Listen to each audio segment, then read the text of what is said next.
Meet Person A and Person B. They are the exact same age, they work the same job, and they earn the exact same baseline salary. Both receive the same significant raise on the same day. For both, that higher income creates an immediate psychological sense of becoming richer. But here, they diverge. Person A puts every extra dollar into a standard bank savings account. Person B decides to invest their surplus. On the surface, their financial situations look identical. How does this one specific choice in handling a raise eventually create a massive gap in their ultimate net worth? 5 years later, Person A is struggling to afford their normal lifestyle, despite having the same income as Person B, who is steadily accumulating wealth. The mechanism at work here is inflation.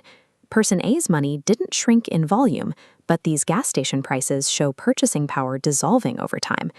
This chart shows the hidden math of opportunity cost. Keeping money in the bank isn't a neutral act. If the return is 4% and inflation hits 6%, the account holder is accepting an invisible 2% loss every year. Person B avoided this trap through capital allocation, the process of giving every dollar a specific job, rather than letting it sit idle. Wealth is built by the discipline to allocate money so it grows faster than the invisible costs trying to dissolve it. Person B moves their capital into the financial markets. This towering infrastructure isn't a gambling center, it's the execution environment for the broader economy. These markets function as a mechanism where the future gets priced. Investors aren't trading based on today's reality, but on their expectations of what will happen next. Person B uses portfolio theory. Instead of looking for one magical winner, they build a team of assets with distinct roles: growth, stability, or defense. This works because of correlation. When stocks dip, gold often rises, reducing total risk. Successful investing relies on constructing a structural system capable of surviving individual losers.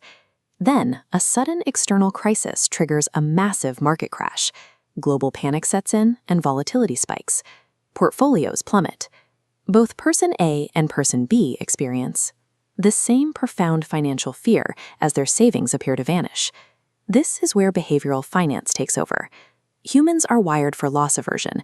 We feel the pain of a market drop much more intensely than the satisfaction of an equivalent gain. Driven by this psychological bias, Person A follows the herd and sells everything at the bottom. They have now turned a temporary market dip into a permanent total loss. Person B is equally terrified, but they rely on their portfolio system to rebalance. They ignore the emotional noise and stick to the predefined strategy. In a crisis, the difficulty isn't navigating the financial system, it is overriding the psychological biases that trigger under pressure. 15 years later, the outcome is clear. Person A remains entirely dependent on their next paycheck.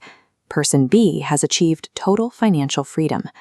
Both individuals earned the exact same cumulative salary over these 15 years. The massive wealth gap was generated entirely by how they decided to move that money. Using financial modeling as a mental GPS, Person B didn't predict a single future, but mapped probabilities. Preparing for multiple outcomes kept them rational. When the worst-case scenario hit, they already knew their survival floor. Wealth depends on the psychological discipline to make better, rational decisions about where every dollar goes.